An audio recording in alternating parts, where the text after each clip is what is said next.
उनकी पत्नियां वीरांगनाएं अपने सतीत्व की रक्षा करने के लिए जलती हुई अग्नि में कूद प्राणों को त्याग देती थीं। इस किले की दीवार 36 किलोमीटर तक फैली हुई है। इस दीवार का नाम ग्रेट वॉल ऑफ चाइना के बाद द्वितीय पायदान पर दर्ज है। से कड़क आवाज में उदय सिंह के लिए पूछा तो पन्नाधाय ने चंदन की तरफ इशारा किया। बनवीर ने चंदन को उदय सिंह समझकर चंदन की हत्या कर दी और उधर चेतक ने अपने स्वामी को 5 किलोमीटर तक 3 टांगों पर ही लेकर एक बरसाती नाले को पार किया। उसके पश्चात उसके प्राण पखेरु उड़ गए। इस युद्ध से महाराणा प्रताप के मन पर गहरा प्रभाव पड़ा। परिणाम स्वरूप उन्होंने मुगलों पर विजय प्राप्त करने तक राजसी ठाट बाट छोड़ने और पत्तों पर भोजन करने का प्रण लिया, जिसे उन्होंने जीवन भर निभाया। ये दृश्य महाराणा प्रताप और सुविख्यात स्वामी भक्त घोड़े चेतक के अंतिम मिलन का है। ये घटना महाराणा प्रताप की वीरता को दर्शाती है। अंत में बुझकर भी उसने देश में ऐसा लौह भर दिया जिसकी प्रखर किरणों ने भारत माता को गुलामी की जंजीरों से मुक्त कराने के लिए सदा प्रेरित किया। तो hey guys, welcome back to the new blog. आज मैं आ गया हूँ हल्दी घाटी म्यूजियम के अंदर। जैसे आप एंटर करेंगे, जैसे देखिए ये सारे स्टैचू हल्दी घाटी म्यूजियम में जस्ट एंटर करने के बाद ही आपको दिख जाएंगे। ये जो सारे स्टैचू लगे हुए हैं, ये हल्दी घाटी युद्ध में क्या क्या हुआ था उन सबको दर्शाया गया है यहाँ पर। जैसे महाराणा प्रताप जी अपने चेतक घोड़े को मानसिंह के हाथी के ऊपर चढ़ाते हैं और भाले से वार करते हैं, बट मानसिंह दुबक जाता है।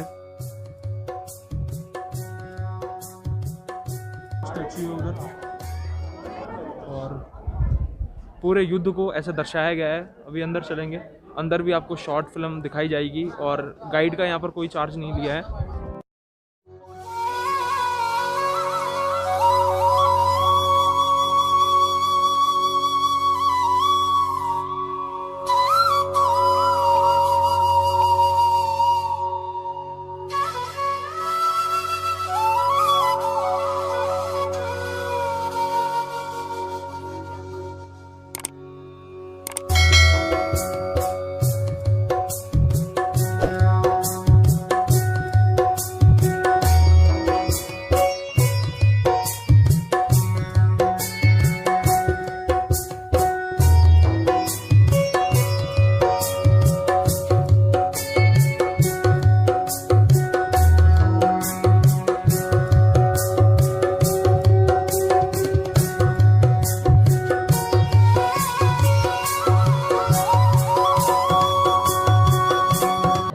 आपको आधी स्टोरी यहाँ स्क्रीन पे दिखाई जाएगी और बाकी दूसरी तरफ आपको जाना पड़ेगा। उदय सिंह की महारानी जयवंत कमर की कोख से विक्रम संवत 1597 में अर्थात 9 मई 1540 को गढ़ हुआ। बाल्यकाल चित्तौड़गढ़ में गुजरा। सन 1567 में अकबर ने जब चित्तौड़गढ़ पर आक्रमण किया तो मेवाड़ के प्रमुख सरदारों और सेना नायकों के आग्रह पर महाराणा उदय सिंह ने चित्तौड़गढ़ छोड़ दिया। अपने देश, कुल, गौरव और मातृभूमि की मर्यादा के लिए प्राण न्योछावर करने वाले योद्धाओं और ललनाओं से प्रताप ने न केवल सीख ली बल्कि ये घटना उनके जीवन का आधार बन गई। फरवरी 1572 को महाराणा उदय सिंह का देहांत हुआ। प्रताप की ज्येष्ठता और योग्यता को ध्यान में रखते हुए सरदारों ने उनको राजगद्दी पर आसीन किया। होली के दिन उनका गोविंदा में राज तिलक हुआ। उस समय तक लगभग सभी राजाओं ने अकबर की अधीनता स्वीकार कर ली थी। एकमात्र महाराणा प्रताप ने अपना मस्तक अकबर के आगे नहीं झुकाया। प्रताप मुगलों से लोहा लेने की तैयारी में जी जान से जुट गए। 18 जून 1576 की सुबह हल्दी घाटी और खमनोर के मध्य एक मैदान में ऐतिहासिक युद्ध हुआ। महाराणा प्रताप की सेना गोगुंदा से हल्दी घाटी पहुंची, जबकि सेनापति मानसिंह के नेतृत्व में मुगल सेना ने हल्दी घाटी के ठीक नीचे मैदान में अपना मोर्चा जमाया। मुगल सेना के हरावल दस्ते द्वारा घाटी में घुसपैठ करने के प्रयास की प्रतिक्रिया स्वरूप महाराणा प्रताप की सेना मुगलों पर टूट पड़ी। प्रताप के हरावल सैन्य दलों का नेतृत्व पठान हाकिम खां सूर कर रहे थे। भीलू राणा, जो राणा पूंजा के नाम से भी जाने जाते हैं, उनके नेतृत्व में भील आदिवासियों ने गोरिल्ला पद्धति से युद्ध करते हुए मुगलों के छक्के छुड़ा दिए। देखते ही देखते शाही सेना में खलबली मच गई। रक्त तलाई घोड़ों की टापों, हाथियों की चंगारों और तलवारों की झंकारों से गूंज उठी। चारों तरफ हाहाकार मच गया। युद्ध का घटनाक्रम अचानक उस समय बदल गया जब प्रताप ने अपने घोड़े चेतक को एड़ लगाकर मानसिंह के हाथी पर चढ़ा दिया और उस पर भाले से भरपूर वार किया। मानसिंह हौदे में दुबक गया। हाथी से उतरते समय चेतक की एक टांग कट गई। इस स्थिति को भांपकर महाराणा प्रताप के हमशक्ल सेनापति झालामान ने महाराणा प्रताप से आज्ञा लेकर उनका राजमुकुट धारण किया। मुगल सेना झालामान को महाराणा प्रताप समझकर उन पर टूट पड़ी और झालामान शहीद हो गए। उधर चेतक ने अपने स्वामी को 5 किलोमीटर तक 3 टांगों पर ही लेकर एक बरसाती नाले को पार किया। उसके पश्चात उसके प्राण पखेरु उड़ गए। इस युद्ध से महाराणा प्रताप के मन पर गहरा प्रभाव पड़ा। परिणाम स्वरूप उन्होंने मुगलों पर विजय प्राप्त करने तक राजसी ठाट बाट छोड़ने और पत्तों पर भोजन करने का प्रण लिया, जिसे उन्होंने जीवन भर निभाया। महाराणा प्रताप ने अपना सैन्य बल बढ़ाकर सर्वप्रथम अरावली पर्वत की घाटियों में बसे दिवेर पर चढ़ाई कर विजय प्राप्त की। इसके बाद कुंभलगढ़ पर भी विजय प्राप्त की। सिर्फ चित्तौड़गढ़ को छोड़कर सारे मेवाड़ को अपने अधीन कर लिया। कालांतर में महाराणा ने चावंड में अपनी राजधानी स्थापित की।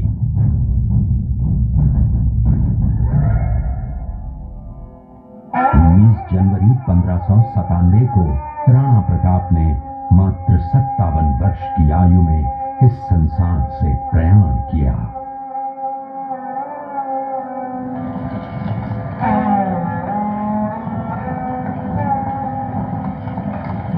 हल्दी घाटी का युद्ध एक सांप्रदायिक युद्ध न होकर आत्मसम्मान, मातृभूमि की स्वतंत्रता व स्वाधीनता का संघर्ष था। इसका प्रमाण ये है कि जहां पर अकबर की सेना के सेनापति जयपुर के राजा मानसिंह थे, वहीं पर महाराणा प्रताप की सेना के सेनापति काबुल के हाकिम खां सूर थे। महाराणा प्रताप स्वतंत्रता की वेदी पर एक ऐसा अंगारा था जो आत्मसम्मान व देश गौरव के लिए दिन रात जलता रहा, धधकता रहा और अंत में बुझकर भी उसने देश में ऐसा लौह भर दिया जिसकी प्रखर किरणों ने भारत माता को गुलामी की जंजीरों से मुक्त कराने के लिए सदा प्रेरित किया। ये कुंभलगढ़ किला है। इस किले का प्राचीन नाम मच्छिंद्रगढ़ है। इस किले का निर्माण महाराणा कुंभा ने करवाया था। इस किले के अंदर 9 मई 1540 ईस्वी में महाराणा प्रताप का जन्म हुआ था। इस किले की ऊंचाई समुद्र तल से 3568 फीट की है। इस किले की दीवार 36 किलोमीटर तक फैली हुई है। इस दीवार का नाम ग्रेट वॉल ऑफ चाइना के बाद द्वितीय पायदान पर दर्ज है। इस किले के अंदर 360 प्राचीन मंदिर हैं। उन मंदिरों में से जग प्रसिद्ध महादेव का मंदिर सबसे प्राचीन है। कुंभलगढ़ किला यहाँ से 65 किलोमीटर की दूरी पर है। कृपया अब आप सब पीछे की तरफ देखिए। ये दृश्य मेवाड़ की प्राचीन राजधानी चित्तौड़गढ़ का है। इसी किले के अंदर महाराणा प्रताप का बचपन बीता था। इस किले की तलहटियों में महाराणा प्रताप ने अपने गुरु से शिक्षा प्राप्त की थी। ये किला 12 वर्ग किलोमीटर में फैला हुआ है। इस किले पर जब भी विदेशी आक्राताओं ने आक्रमण किया और उस आक्रमण में कोई भी राजा व सैनिक वीर गति को प्राप्त कर लेते तो उनकी पत्नियां वीरांगनाएं अपने सतीत्व की रक्षा करने के लिए जलती हुई अग्नि में कूद प्राणों को त्याग देती थीं, जिसे हम जौहर कहते हैं। चित्तौड़गढ़ में 3 मुख्य बड़े जौहर हुए थे। प्रथम जौहर 1303 ईस्वी में रानी पद्मिनी ने 16,000 स्त्रियों वीरांगनाओं के साथ जौहर किया था, सिर्फ अल्लाउद्दीन खिलजी के कारण। दूसरा जौहर 1535 ईस्वी में दिल्ली के शासक बहादुर शाह के समय में रानी कर्मावती ने वीरांगनाओं के साथ किया। और तीसरा जौहर 1568 ईस्वी में सम्राट अकबर ने चित्तौड़गढ़ पर आक्रमण किया। उसी समय रानी फूलकुंवरी ने 7,000 वीरांगनाओं के साथ जौहर किया। फिर भी सम्राट का मन नहीं भरा। अंत में 30,000 आम लोगों का कत्लेआम करवाना, मौत के घाट उतरवाना, ये सम्राट का वास्तविक चेहरा था। इस किले में देखने योग्य विजय स्तंभ है कि श्याम मंदिर, फतेह प्रकाश महल हैं। ये किला यहां से 140 किलोमीटर दूरी पर है। ये देखते हुए सभी अतिथि आगे की तरफ चलें। आप लोगों ने चित्तौड़गढ़ का दृश्य देखा।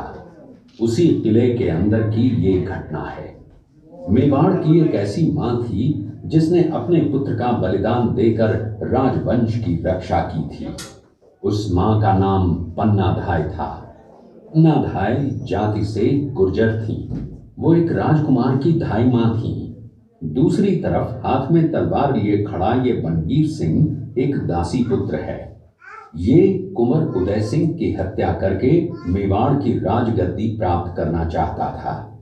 एक रात्रि बनवीर सिंह को मौका मिला। वो राजकुमार उदय सिंह के बड़े भाई विक्रमादित्य सिंह की हत्या करके राजमहल की तरफ आगे बढ़ा। इसकी सूचना पन्नाधाय को लग गई। कुछ समय तक पन्नाधाय चिंतित हुई। तभी पन्नाधाय ने अपने पुत्र चंदन को राजसी कपड़े पहनाकर पलंग पर सुला दिया और उदय सिंह को एक टोकरी के अंदर छिपाकर पत्तों से ढक के महल के बाहर निकालकर गुप्त रास्ते से कुंभलगढ़ भेज दिया। बनवीर सिंह जब तलवार लेकर राजकक्ष में आया तो उसने पन्नाधाय से कड़क आवाज में उदय सिंह के लिए पूछा तो पन्नाधाय ने चंदन की तरफ इशारा किया। बनवीर ने चंदन को उदय सिंह समझकर चंदन की हत्या कर दी और ये समझने लगा कि मैंने राजकुंवर उदय सिंह को मार दिया। वही राजकुंवर बड़े होकर राजा बने और अपने नाम का उदयपुर नगर बसाया जो यहाँ से 40 किलोमीटर दूर है। और उन्हीं के पुत्र महाराणा प्रताप हुए जिन्होंने हल्दी घाटी का युद्ध लड़ा और आज हम लोग उनका इतिहास यहाँ पर देख रहे हैं। ये घटना महाराणा प्रताप की वीरता को दर्शाती है। एक समय नरभक्षी बाघ का आतंक छाया हुआ था। महाराणा प्रताप ने उस बाघ का शिकार कर उस बाघ को मार डाला। ये घटना महाराणा प्रताप की वीरता की प्रतीक है। कृपया अब आप सब पीछे की तरफ देखिए। इस दृश्य में देखिए महाराणा प्रताप अपनी प्रतिज्ञा का पालन करते हुए महाराणा प्रताप ने प्रतिज्ञा की थी कि जब तक अपनी मातृभूमि को शत्रुओं से मुक्त नहीं करा लेता तब तक न तो मैं महलों में रहूंगा, न किसी धातु के पात्र में भोजन करूंगा, न किसी गद्दी के बिछौने पर सोऊंगा।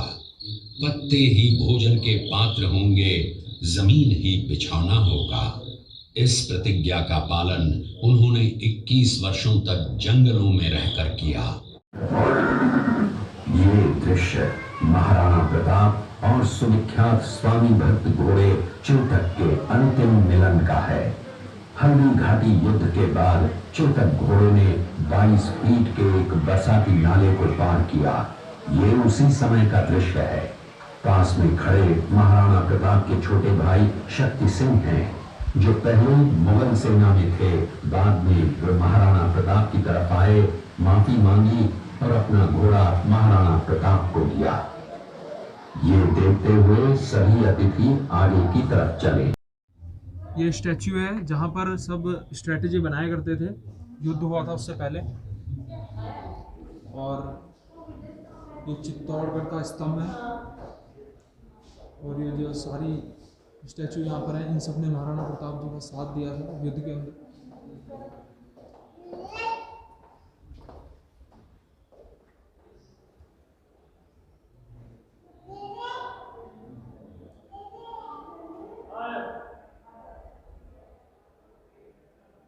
म्यूज़ियम से अब बाहर आ गया हूँ। जैसा कि आपने पूरी वीडियो में देखा, बहुत अच्छी तरह उन्होंने गाइड किया। यहाँ पर गाइड फ्री है, जैसे मैंने आपको पहले बताया था। एक स्लाइड के ऊपर वो चलाते हैं पूरा। और अगर हल्दी घाटी आओ तो हल्दी घाटी म्यूज़ियम तो ज़रूर विज़िट करो, एक नंबर जगह है। पूरी स्टोरी बताई उन्होंने कि कैसे हल्दी घाटी का युद्ध हुआ था, कौन किसके साथ था, कौन किसके साथ नहीं था, वीर चेतक कैसे शहीद हुए और महाराणा प्रताप जी की वीर गाथाएँ थी पूरी। अब यहाँ पर ये पूरा ग्रामीण क्षेत्र दर्शाया गया है, वो मैं आपको दिखाता हूँ।